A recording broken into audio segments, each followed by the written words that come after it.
حضرت محمد مصطفیٰ صلی اللہ علیہ وآلہ صلی علیہ کہ جب معراج پہ گئے، تشریف لے کے گئے، تو معراج پہ خداوند متعال نے اپنے محبوب سے کلام کیا ہے، گفتگو ہے۔ بہرحال قرآن خود کلام الہی ہے، لیکن وہاں پر بیان کیا ہے مختلف حدیثیں، حدیث معراج کے عنوان۔ ایک حصے میں پروردگار نے اپنے محبوب سے کہا، اے احمد، اگر کوئی میری رضا پر عمل کرے، یعنی جس کے عمل سے میں راضی ہو جاؤں، تو میں اس کو کچھ چیزیں دیتا ہوں، کچھ چیزیں اس کو عطا کرتا ہوں۔ ایک وہ محبت ہے، یعنی میں اسے اپنی محبت دے دیتا ہوں، جس کی وجہ سے وہ باقی محبتوں سے منقطع ہو جاتا ہے۔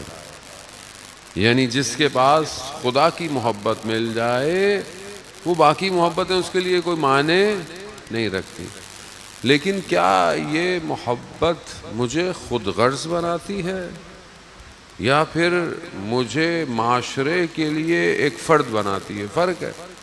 میری باتوں کا مجھے محبت ہے، مجھے کچھ نہیں کرنا۔ مثال کے طور پر ایک شخص اللہ کی محبت کی خاطر، اللہ کی خاطر مثلا نماز پڑھتا ہے، عبادت کرتا ہے، کوئی کام کرتا ہے، لیکن اس کے کام کرنے سے شاید کسی کو تکلیف ہو رہی ہو، یا مطلب ایک شخص ڈوب رہا ہے، لیکن وہ کہتا نہیں میرے تو نماز پڑھنی ہے، مجھے تو اللہ سے محبت ہے، میں تو اللہ کو سجدے کروں گا، ڈوب رہا ہے ڈوب، جبکہ اسلام یا اللہ کی محبت یہ نہیں کہتی کہ اگر کوئی ڈوب رہا ہے، کسی کی جان خطرے میں ہے، تو اپنی نماز بھی تم چھوڑ سکتے ہو اس کو بچانے کے لیے۔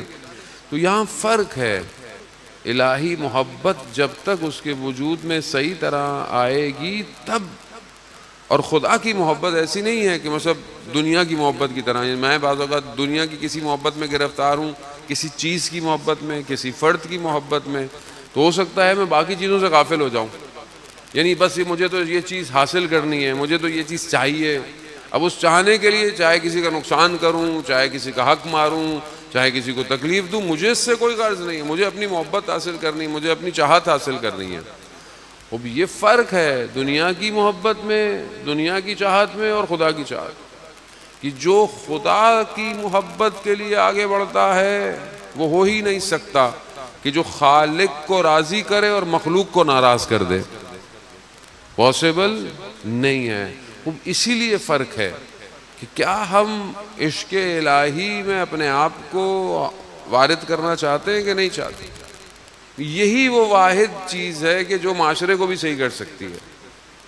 خدا کی خاطر چھوڑ دینا، خدا کی خاطر عمل کرنا، خدا کی خاطر معاف کر دینا، خدا کی خاطر۔ اب یہ کب آئے گا؟ کہ جب خدا سے محبت ہوگی۔ اور جب خدا سے محبت نہیں ہے، بعض اوقات انسان عمل بھی کر رہا ہے، عبادت بھی کر رہا ہے، نمازیں بھی پڑھ رہا ہے، مگر اس کے بعد کیا کر رہا ہے؟ جھوٹ بھی بول رہا ہے، چوری بھی کر رہا ہے، سارے کام کر رہا ہے۔ اس کا مطلب ہے ابھی وہ محبت میں گرفتار نہیں ہوا، وہ ایک ظاہر انجام دے رہا ہے، ایک سادی زندگی گزار رہا ہے۔ عاشق ایسا نہیں ہے جسے عشق ہو جاتا ہے۔ ظاہری دنیا کے اندر بھی کسی کو کسی سے عشق ہو جائے، ماں باپ سے انسان محبت کرتا ہے، تو اس کے اثرات کیسے، آپ کیسے بتائیں گے کہ آپ اپنے والدین سے محبت کرتے ہیں؟ جیسا والدین چاہتے ہیں انسان ویسا اپنے آپ کو بنا دیتا ہے۔ وہ یہ ان سے محبت کا تقاضا ہے۔ دنیاوی محبت میں اگر انسان مجازی محبت میں گرفتار ہو جائے تو جیسا اس کا محبوب چاہتا ہے وہ ویسا اپنے آپ کو بنانا کوشش کرتا ہے، اس کے رنگ میں اپنے آپ کو ڈھالائے، اس کی پسند کو اپنی پسند قرار دے۔ وہ یہ ہے کہ نہیں ہے؟ تو یہ کیسے ہو سکتا ہے کہ جب حقیقی محبت ہے، عشق حقیقی ہے، اس کا رنگ میرے اوپر نہیں آ رہا، الہی رنگ میرے وجود میں نہیں ڈھل رہا؟ کیوں؟ کیونکہ میں ابھی تک اس محبت میں وارد نہیں ہوا۔ سید الشہداء عشق الہی ہے، کربلا عشق کا کعبہ ہے، محبت وہاں سب کچھ خدا کے لیے ہے۔ جوان بیٹا بھی خدا کے لیے، 6 مہینے کا بچہ بھی خدا کے لیے، سب کچھ خدا کے لیے، پورا کنبہ دے دیا خدا کے لیے، اسیر ہو گئے خدا کے لیے۔ اور اسی لیے کہ وہ محبت اتنے اوج پر تھی، اور وہ اتنا عشق جو تھا وہ اس کے اثرات آج تک دنیا کے اوپر مرتب ہو رہے ہیں۔ کہیں پر بھی محبت میں لین دین نہیں ہے، کہ میں محبت کروں گا تو مجھے کیا ملے گا، ایسا کچھ نہیں ہے۔ سید الشہداء نے کسی مقام پر خدا کی بارگاہ میں شکوہ نہیں کیا، کہیں تکلیف کا اظہار نہیں کیا، حتیٰ کسی کربلا کے بچے نے تکلیف کا اظہار نہیں کیا کہ ہمارے ساتھ کیا ہو گیا، نہیں کیا۔ کیوں؟ کیونکہ معاملہ الہی ہے، نظام الہی ہے، سسٹم الہی ہے۔ اس کو ہمیں اپنی زندگی میں شامل کرنا ہے عزیزان محترم۔ ہم اپنی پریکٹیکل زندگی میں دیکھیں کہ ہماری پریکٹیکل زندگی اللہ کی طرف بڑھنے میں ہیلپ کر رہی ہے کہ نہیں کر رہی ہے، چاہے آپ کی عبادت ہو، چاہے آپ کے سوشل کام ہو، چاہے آپ کا پروفیشن ہو، چاہے آپ کے اجتماعی چیزیں ہوں، چاہے آپ کی مذہبی اوکیزنز ہوں، چاہے مجلس ہو، جلوس ہو، عزاداری ہو، یہ اللہ کی طرف لے کے جا رہی ہے کہ نہیں لے کے جا رہی؟ مثلا میں سبیل لگائی ہے، سبیل کس لیے ہے؟ وہ امام حسین کی خاطر ہے، امام حسین کی یاد کو تازہ کریں، وہ پانی پلائیں، پیاسوں کو پانی پلائیں۔ سبیل کام کیا ہے؟ وہ امام حسین راضی ہوں۔ مگر امام حسین ایسے کسی کام سے راضی ہو سکتے ہیں کہ سبیل کے اطراف میں رہنے والے لوگ ناراضی ہوں؟ مثلا رات کو 3 بجے بھی آپ نے بڑے بڑے اسپیکر لگائے ہوں کہیں جہاں آپ کے اطراف میں لوگ رہتے ہوں، اور شاید رہتے بھی دوسرے لوگ ہوں جو برادران اہل سنت ہوں، کوئی بھی ہو، مریض ہو، بوڑھا ہو، بزرگ ہو، مطلب 3 بجے اب کوئی ہے ہی نہیں پانی پینے والا، مگر پھر بھی آپ نوئے بھی ماشاءاللہ ہمارے جو ہیں وہ اسپیکروں کے حساب سے ہی چلتے ہیں۔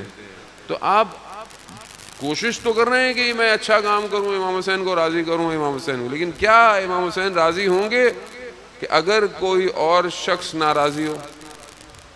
وہ الگ بات ہے، مطلب اس میں یہ نہیں ہے کہ مثلا آپ کہیں جلوس نکالنا ہے تو آپ کے جلوس کو روک رہا ہے تو اب نہیں یہ جلوس ناراض ہو رہے ہیں ہم جلوس نہیں نکالیں، ایسا کچھ نہیں ہے نا۔ اخلاقی طور پر جو کام ہے کہ جہاں مطلب آپ کے اختیار میں ہے کہ جہاں آپ کر سکتے ہیں، باقی تو بہرحال راضی تو سارے ہو بھی نہیں سکتے خیر ویسے بھی، لیکن بہرحال آپ جو ہے وہ تو کرنا ہے۔ لیکن ایک اخلاقی طور پر کوئی بھی کام خدا کی خاطر کرے۔ میں نماز پڑھوں، میری نماز میں مثلا گھر میں بچہ رو رہا ہے، گریا کر رہا ہے، اور میں نمازوں پہ نمازیں پڑھوں، بچہ رو رہا ہے، اس کو مطلب پیاس لگی ہے، اس کو تکلیف ہوئی ہے، تو کیا میری یہ عبادت قبول ہے؟ صدر اسلام کا واقعہ ہے عزیزان محترم۔ واقعہ کیا ہے کہ اسلام کے کچھ عرصے کے بعد ایک شخص مسجد میں نمازیں پڑھا، ہر وقت نماز، ہر وقت مسجد میں سجدے کے اندر ہے، تو اس کے گھر والے وہاں اس زمانے میں جو جگہ کے پاس بزرگ تھے ان کے پاس گئے کہ بھائی اس کو سمجھائیں، یہ گھر والوں تک پہنچتا ہی نہیں ہے، نہ ان کے لیے کوئی نان نفقہ کرتا ہے، نہ غذا، نہ خوراک، نہ کچھ، ہر وقت بس خدا خدا خدا، اللہ اللہ اللہ۔ تو وہ بزرگ اس کو سمجھاتا ہے کہ بھائی یہ نہیں کرو۔ پھر وہ واقعہ کوٹ کرتا ہے، کس کا؟ صدر اسلام کا، یعنی اسلام جب نیا نیا تھا، کہ جب مسجد نبوی کی چھتیں بھی صحیح نہیں تھیں اور وہ پتے ڈلے ہوئے تھے، تو کہا ظہر کی نماز کا وقت تھا، رسول خدا نماز پڑھا رہے تھے، اس زمانے میں خواتین اپنے بچوں کو لے کر آتی تھیں، اور ایک بچے کو لا کر ایک خاتون نے نیچے رکھا ہوا تھا اور نماز پڑھے۔ ظاہر ہے تھوڑی دیر میں سورج نے اپنی جگہ چینج کی، تو سورج کی روشنی اس بچے کے اوپر آگے پڑی، بچے کے اوپر پڑی، اس کے اوپر تپش لگی، بچے نے رونا شروع کر دیا، گریا شروع کر دیا۔ اس کے گریا شروع ہوا، رسول خدا نے نماز کو جلدی ختم کر دیا۔ ابھی لوگ میں سوال آئے گا بھائی یا رسول خدا نے نماز کیسے ختم کر دی؟ بھائی شریعت کا محافظ ہے، شریعت کا دیندار ہے، نماز اسی نے سکھائی ہے، وہ جلدی ختم کرے یا دیر سے ختم کرے، مگر کیوں کیا؟ خوب یہ ضروری ہے، یعنی آپ تنہا عبادت سے کسی مقام پہ نہیں پہنچ سکتے۔ ایک انسان گھر میں تہجد پڑھا، لوگوں کو ٹکرے مارتا ہوا جا رہا ہے، بتاتا ہوا جا رہا ہے تکبیر بھائی کو نماز پڑھو، نماز ایسے تھوڑی نماز ہوتی ہے۔ بچے کو ڈا رہے ہیں، اٹھو اٹھو اٹھو اٹھو، اٹھتا نہیں ہے، کسی کام کا نہیں ہے، جہنم میں جائے گا، ایسے تھوڑی جائے گا وہ جنت میں۔ اللہ ہمیں اٹھاتا ہے ایسے؟ ہم بھی تو کبھی سو جاتے ہیں، انسان دیر سویر ہوتی ہے، خدا کی طرف سے آتا ہے کوئی ملائکہ کی طرف سے؟ ایک نہیں آتا، ملائکہ آتے ہیں آہستہ سے اٹھاتے۔ ہم ایسے اپنے بچوں کے ساتھ گھر میں کرتے ہیں پیار سے، محبت سے، بیٹا اٹھ جاؤ، بیٹا نماز کا وقت، بیٹا یہی کام آئے گا۔ خوب یہ کیسے ہے؟ میں خود پڑھ رہا ہوں تو باقی ایسی نماز قبول نہیں ہے۔ تو اس بزرگ نے کہا کہ جب رسول خدا گھر کی خاطر، بچے کی خاطر نماز جلدی ختم کر سکتے ہیں، تو تمہاری یہ مسجد میں نمازیں کیسے قبول ہوں جب تمہارے گھر میں بچے بھوکے بیٹھے ہوئے ہوں گے؟ نہیں ہے قبول۔ یہاں یعنی عبادت فردی نہیں ہے، ضروری ہے، لیکن اکیلے کی عبادت سے معاشرہ پرواز نہیں چڑھے گا۔ اس لیے تو مذہب اسلام میں اقیم الصلاۃ کہا گیا ہے کہ نماز کو قائم کرو، برپا کرو، پڑھو نہیں، پڑھ تو اکیلے بھی سکتے ہو، قائم کرو، سب پڑھیں، اور سب تب پڑھیں گے جب آپ کے پاس حکومت ہوگی، آپ کے پاس جگہ ہوگی۔ نماز قائم کرنے مطلب ایک کونے پہ شراب بک رہی ہے، لوگ نہ کیسے یہ کیسی نماز ہے، یہ کیسی نماز ہے کہ جو معاشرے میں برائی ہو رہی ہے۔ خوب اقیم الصلاۃ یعنی نماز کو قائم کرو، قائم کرنے کے لیے سسٹم چاہیے، اور ظاہر ہے ہر نبی کے پاس سسٹم نہیں تھا، اس لیے اولو العزم پیغمبر زیادہ تر جن کے پاس شریعت تھی انہی کے پاس آیا۔ تو یہاں فرد اکیلا اپنی عبادت سے معاشرے کو کمال پہ نہیں لے کے جا سکتا۔